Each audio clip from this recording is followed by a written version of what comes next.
urges.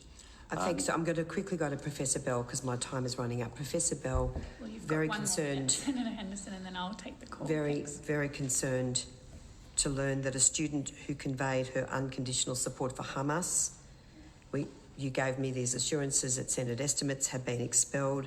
She's now back on campus, back as a student campaigning to be elected as ANU student president. How on earth has that possibly happened?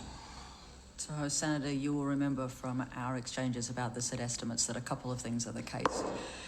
Because of Australian privacy rules and our own rules, I won't comment on individual disciplinary cases. I can talk to you, as I did in June, about the processes that we have. Well, she's been identified, so I'm just going to ask you to cut to the chase, Professor Bell. She has not been... So, I won't comment on individual disciplinary case, Senator. What I can tell you is what I would have told you in June, is that we have a process. That process is run from an identification of an issue through an investigation to a hearing, as is true with all good administrative processes. I'm just asking you, how can it be... There is an appeals process. When that appeals process is triggered, we constitute an appeals committee. They investigate and form an opinion about the decision that was made. That decision is then final for the university, as is again fitting in an independent administrative process.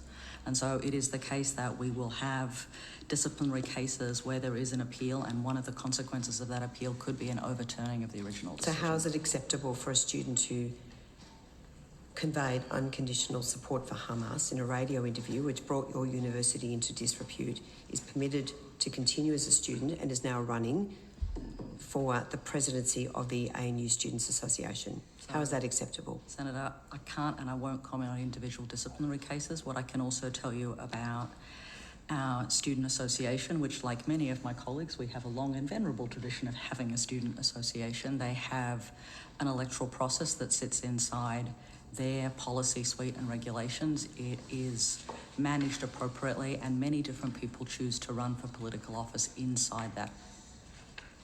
Are you happy about that situation? Senator, student politics are a complicated space, but one of the things about being a university is that we create room for our students to engage in creating their own political categories and behaviours. And at the moment, this isn't complicated, Professor Bell. Yeah, this has caused so much distress at your university. We've heard testimony this morning saying that this has traumatised Jewish students. Professor, surely you can give a better response than that. Procedural error. So I can't imagine a world in which we think it would be a good idea for Vice-Chancellors to determine who should run our student associations. No, but I can imagine a world when a Vice-Chancellor stands up and says it's not acceptable for our students to be out there unconditionally supporting a terrorist group. I can imagine that world, and I would ask you to respond to that, Professor Bell.